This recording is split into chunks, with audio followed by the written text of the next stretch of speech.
இது ஃபர்ஸ்ட் மலேசியாவின் செய்திகள் உங்களுக்காக.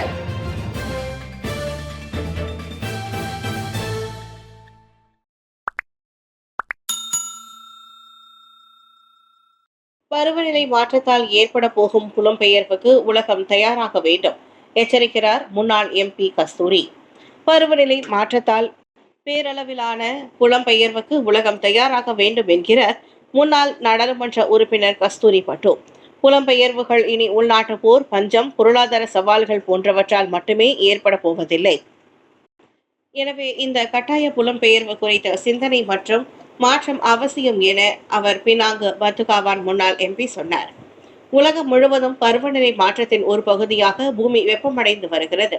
இதனால் கடல் மட்டம் உயர்ந்து 2050ஆம் ஆண்டிற்குள் மலேசியாவின் கரையோர பகுதிகள் நீருக்கு அடியில் இருக்கும் அபாயம் இருப்பதாக அவர் தெரிவித்தார். எனவே கட்டாய குடியேற்றம் என்றால் என்ன என்பதை அரசாங்கம் மறுவரையறை செய்ய வேண்டும் என கஸ்தூரி கேட்டுக்கொண்டார்.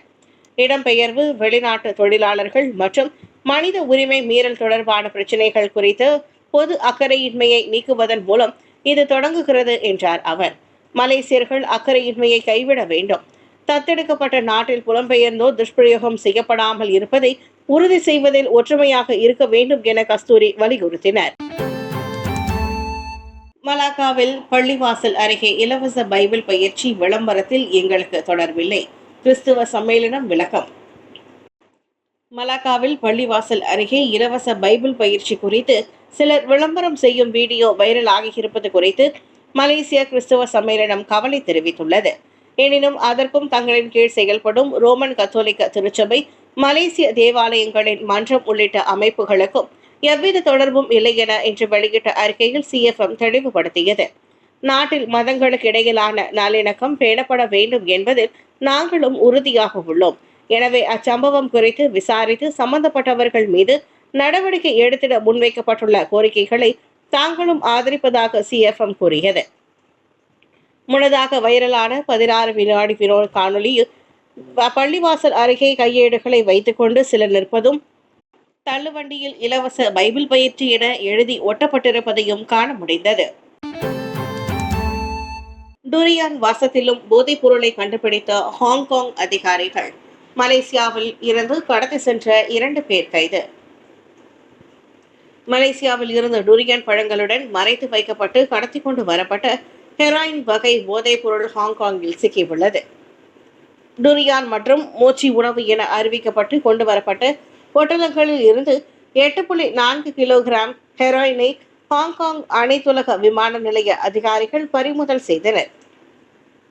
உலர்ந்த ஐஸ் போன்ற போர்வையில் 24 நுரை பொட்டலங்களில் வைக்கப்பட்டு டுரியான் பழங்களுடன் வைக்கப்பட்டிருந்த அந்த போதைப் பொருட்களின் மதிப்பு 5.8 மில்லியன் ஹாங்காங் டாலர் என கூறப்படுகிறது. இதையடுத்து 25 மற்றும் 53 வயதிலான 2 ஆடவர்கள் கைது செய்யப்பட்டனர். அபாயகர போதைப் பொருள் கடத்தல் குற்றத்திற்கு ஹாங்காங்கில் 5 மில்லியன் ஹாங்காங் டாலர் அபராதமும் ஆயுள் தண்டனையும் விதிக்கப்படலாம். சிறுமி ஆல்பர்டைன் லியோ கடத்தல் சம்பவம், புதிய ஆதாரங்கள் சிக்கியதால் சந்தேக நபர் மீண்டும் கைது. 6 வயது சிறுமி ஆல்பர்டைன் லியோ ஜியா ஹுய் ஜொகூர் பாரு எக்கோ கேலரி பகுதியில் ஜூலை 20ஆம் தேதி கடத்தப்பட்ட சம்பவம் தொடர்பில் ஏற்கனவே கைதாகி விடுதலையான உள்ளூர் ஆடவர் மீண்டும் கைது செய்யப்பட்டுள்ளார். கூலாமில் உள்ள சந்தேக நபரின் வீட்டில் பல்வேறு செக்ஸ் பொம்மைகள், ஆபாச படங்கள், சிறார் பாலியல் துன்புறுத்தல் தொடர்பான வீடியோக்கள் போன்றவை கண்டுபிடிக்கப்பட்டதையும் ஜொகூர் அவர் மீண்டும் கைதானார். ஜொகூர் போலீஸ் தலைவர் கமிஷனர் எம் குமார் அதனை உறுதிப்படுத்தினர். இதையடுத்து சிறார் பாலியல் துன்புறுத்தல் தொடர்பான சட்டங்களை பொருட்களை வைத்திருந்த குற்றத்திற்காக 2017 சிறார் பாலியல் வன்கொடுமை சட்டத்தின் 10வது பிரிவின் கீழ் அந்நபர் விசாரிக்கப்படுகிறார். குற்றம் நிரூபிக்கப்பட்டால் அதிகபட்சமாக 5 ஆண்டுகள் சிறை தண்டனையும் 10,000 ரிங்கிட் அபராதமும் விதிக்கப்படலாம். அதோடு ஆபாச படங்களை வைத்திருந்ததற்காக குற்றவியல் சட்டத்தின் 292வது பிரிவின் கீழ் 3 ஆண்டுகள் சிறையும் அபராதமும் விதிக்கப்படலாம் என கமிஷனர் குமார் சொன்னார்.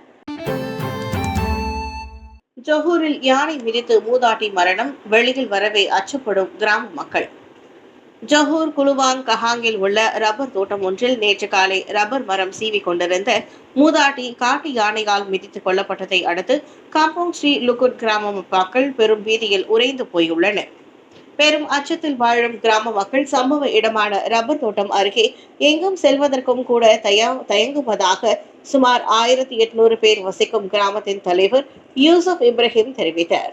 அருகாமையில் சுமார் 20 முதல் 30 யானைகள் இதுநாள் வரை சுற்றித் திரிந்த செம்பனை தோட்டத்தில் மரங்கள் வெட்டப்படுவதால் யானைகள் ரப்பர் தோட்டத்திற்குள் புகுந்து விடுகின்றன. யானைகள் நுழையா வண்ணம் உரிய முன்னெச்சரிக்கை நடவடிக்கைகளை எடுக்குமாறு தோட்ட உரிமையாளர்களை வனவிலங்கு மற்றும் தேசிய பூங்கா துறையான பெர்ஹினிதான் ஏற்கனவே அறிவுறுத்தியுள்ளது. தோட்டத்தை சுற்றி வடிகால் அமைத்து மரங்களை வெட்டுவதும் அதில் அடங்கும். நாங்கள் யாரையும் பழி சொல்லவில்லை. ஆனால் மரங்களை வெட்டும் போது தோட்ட உரிமையாளர்கள் அது குறித்து தெரிவித்தால் நாங்களும் எச்சரிக்கையாக இருப்போம் என யூசுப் சொன்னார். யானையை கிராம மக்கள் விரட்ட முயன்றதன் நேரடி விளைவாகவே நேற்றைய அத்தாக்குதல் என கேட்டபோது எங்களுக்கு வேறு வழியில்லை என மட்டுமே யூசுப் பதிலளித்தார். எரித்ராவக தாக்குதலுக்கு பிறகு முதன் முறையாக ஆட்டங்களுக்கு திரும்பிய ஃபைசல் ஹலீம் ரசிகர்கள் ஆரவாரம். எரித்ராவக தாக்குதலுக்கு ஆளாகி படுகாயம் அடைந்த கால்பந்து வீரர் ஃபைசல் ஹலீம் 2 மாதங்களுக்கு பிறகு நேற்றிரவு மீண்டும் ஆட்டங்களுக்கு திரும்பினர். ஸ்லாங்கூர் எஃப்சி, தெலங்கானு எஃப்சி அணிகள் மோதிய மலேசியா எஃப்ஏ என 2ஆம் கட்ட அரையிறுதி ஆட்டத்தில் மாற்று ஆட்டக்காரராக அவர் பட்டியலிடப்பட்டார். பெட்டலிங் ஜெயா மாநகர் மன்ற அறையில் ஆட்டத்திற்கு முந்தைய பயிற்சியில் முகமூடியோடு ஃபைசல் பங்கேற்றதை கண்டு ரசிகர்கள் பெரும் கைத்தட்டலுடன் ஆரவாரம் செய்தார். அவரின் நிலையை பார்த்து சிலர் கவலை தோய்ந்த முகத்தோடும் காணப்பட்டனர். திடலில் நுழைந்த கையோடு இறைவனுக்கு நன்றி தெரிவிக்கும் வகையில் அவர் மண்டியிட்டு வணங்கினார். முதல் 11 ஆட்டக்காரர்களில் ஒருவராக வைக்கப்படாவிட்டாலும் குணமடைந்த ஃபைசலை பார்த்ததே பெரும் திருப்தி எனதான் ரசிகர்கள் கூறினர். மே மாத தொடக்கத்தில் கொத்தடாமன் சாராவில் உள்ள பேரங்காடியில் கார் நிறுத்தும் இடத்தில் ஃபைசல் எரித்ராவக தாக்குதலுக்கு ஆளானார். குவாலதெரங்கானுவில் பொது வெளியில் மேடை படைப்புகளில் பங்கேற்க பெண்களுக்கு தடை, புதிய உத்தரவு வந்துள்ளதாக தகவல். தெலங்கானுவில் பொதுவெளியில் பெண் பாடகர்கள் மேடை ஏறி பாட தடை விதிக்கும் உத்தரவு தற்போது முஸ்லிம் அல்லாதோருக்கும் விரிவுபடுத்தப்பட்டிருப்பதாக தெரிய வருகிறது. குவாலதெரங்கானு மாநகர் மன்றத்தால் அவ்வுத்தரவு பிறப்பிக்கப்பட்டிருப்பதாக சீன நாளேடான சைனா பிரஸ் செய்தி வெளியிட்டுள்ளது. 76 ஆண்டுகள் பழமை வாய்ந்த குவான் சீனா கோவிலுக்கு ஜூலை 29 வாய்மொழியாக அவ்வுத்தரவு பிறப்பிக்கப்பட்டது. வருடாந்த திருவிழாவை ஒட்டி ஆடல், பாடல் மற்றும் கலாச்சார மேடை படைப்புகளுக்கு அனுமதி கோரி அக்கோயில் நிர்வாகம் முன்னதாக விண்ணப்பித்திருந்தது. அதற்கு அனுமதி கிடைத்தாலும் அப்படைப்புகளில் இடம்பெறக்கூடாது என்ற புதிய விதிமுறை சேர்க்கப்பட்டுள்ளதாக அந்த கோவில் நிர்வாகம் தெரிவித்தது. அதோடு விழா நெடுகிலும் 3 நாட்களாக மாநகர் மன்ற அதிகாரிகள் இரவில் வந்து நிகழ்ச்சியை கண்காணித்தனர்.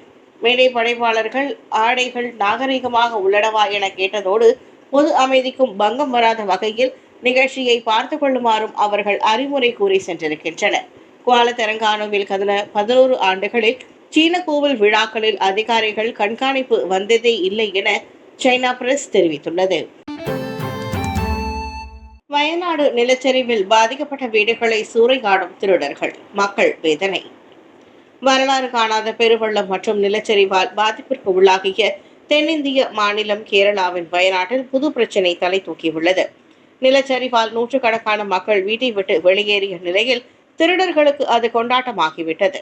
மக்களின் பெரும் துயரத்திற்கு மத்தியில் கொஞ்சமும் மனசாட்சி இல்லாமல் அவர்கள் வீடு புகுந்து சூறையாடி வருகின்றனர். வீடு திரும்பிய மக்களில் சிலர் கதவுகள் உடைக்கப்பட்டு விலையுயர்ந்த பொருட்கள், துணிமணிகள் உள்ளிட்ட ஏராளமான பொருட்கள் களவு போயிருப்பதாக புகார் கூறியுள்ளனர். ஏற்கனவே நிலச்சரிவில் அனைத்தையும் பறிகொடுத்து விட்டோம், இருக்கும் கொஞ்ச நெஞ்சத்தையும் திருடர்கள் எடுத்துக்கொண்டால் நாங்கள் என்ன செய்வது என பலர் வேதனையுடன் குறிப்பிட்டனர். இதையடுத்து பாதிக்கப்பட்ட பகுதிகளில் போலீஸ் ரோந்து பணி தீவிரப்படுத்தப்பட்டுள்ளது. போலீஸ் அனுமதியின்றி இரவு நேரங்களில் பாதிக்கப்பட்ட வீடுகளுக்குள் நுழைய யாருக்கும் அனுமதி இல்லை. மீட்பு பணிகளுக்கு உதவுகிறோம் என்று வருவோருக்கும் அது பொருந்தும் என தெரிவிக்கப்பட்டுள்ளது. வயநாடு நிலச்சரிவில் இதுவரை 215 பேர் மரணமடைந்துள்ளனர். மேலும் 206 பேரை காணவில்லை. புக்கிட் பின்தாங்கில் மின்னியல் விளம்பர பலகையில் பிறந்த நாள் வாழ்த்து கூறி காதலிக்கு இன்ப அதிர்ச்சி கொடுத்த இளைஞர். தனது காதலியின் பிறந்த நாளுக்கு இன்ப அதிர்ச்சி கொடுக்க இளைஞர் ஒருவர் மேற்கொண்ட வித்தியாசமான முயற்சி டிக்டாக்கில் வைரலாகி உள்ளது. பரபரப்பான புக்கிட் பின்தாங் சாலையில் ராட்சத மின்னியல் LED விளம்பர பலகையில் குறிப்பிட்ட நேரத்தை வாடகைக்கு எடுத்து அதில் தனது காதலிக்கு பிறந்த நாள் வாழ்த்து கூறியுள்ளார் அந்நபர். தாமும் காதலியும் இருக்கும் புகைப்படங்களை கோர்த்து பின்னணி இசையோடு பிறந்த நாள் வாழ்த்து கூறி காதலியை அவர் குஷிப்படுத்தினர். வெள்ளிக்கிழமை சரியாக நள்ளிரவு 12 மணிக்கு தனது தங்கை மற்றும் தோழிகளோடு அவ்விடம் வந்தபோது காதலிக்கு அந்த பிறந்த நாள் சர்ப்ரைஸ் கொடுக்கப்பட்டது. அந்த நிகழ்ச்சிக்குரிய தருணங்களை உடனிருந்த நண்பர்கள் கைபேசியில் பதிவு செய்துள்ளனர். மார்விந்த் என்ற டிக்டாக் கணக்கில் பதிவேற்றம் செய்யப்பட்டுள்ள அவ்வீடியோவை இதுவரை 6345 பேருக்கும் மேற்பட்டோர் ஷேர் செய்துள்ளனர். 55,000த்திற்கும் மேற்பட்டோர் லைக்ஸ்களையும் அள்ளி குவித்துள்ளது. வீடியோவை பார்த்த பெரும்பாலான நெட்டிசன்கள் அந்த இன்ப அதிர்ச்சியால் கவரப்பட்டு அவ்வாறு விளம்பரம் செய்ய எவ்வளவு கட்டணம் என கேட்டு வருகின்றனர். வெளியானது விஜயின் கோட் படத்தின் 3வது பாடல். குஷியான தளபதி ரசிகர்கள். தளபதி விஜய் நடித்து வரும் கோட் திரைப்படத்தின் 3வது பாடலான ஸ்பார்க் நேற்று வெளியாகி அவரின் ரசிகர்களை குஷிப்படுத்தியுள்ளது. மீனாட்சி சௌத்ரி ஜோடியாக இதில் இளமை காலத்து விஜயை கிராபிக்ஸ் தொழில்நுட்ப முறையில் மிகவும் இளமையாக மாற்றியிருக்கின்றனர். ஆட்டம் போட வைக்கும் அப்பாடலில் தளபதியை அத்தனை இளமையாக பார்த்து அவரின் தீவிர ரசிகர்கள் கொண்டாடி வருகின்றனர். எனினும் கிராபிக்ஸ் இன்னும் சிறப்பாக இருந்திருக்கலாம் என்ற ஏமாற்ற குரல்களையும் கேட்கவே முடிகிறது. யுவன் சங்கர் ராஜாவும் விருஷா பாலுவும் பாடியுள்ள அப்பாடலை கங்கை அமரன் எழுதியுள்ளார். யுவன் இசையில் ஏற்கனவே விசில் போடு மற்றும் சின்ன சின்ன என்ற 2 பாடல்கள் வெளியாகி பெரும் வரவேற்பை பெற்றது குறிப்பிடத்தக்கது. கடைசி கட்ட படப்பிடிப்புக்காக படக்குழு வெளிநாடு செல்லவிருப்பது கூடுதல் தகவலாகும். அநேகமாக ரஷ்யாவில் படத்தின் முக்கிய காட்சிகள் படம் எடுக்கப்படும் என தெரிகிறது. விஜயின் 68வது படமான கோட் செப்டம்பர் 5ஆம் தேதி உலகெங்கும் திரையீடு காண உள்ளது.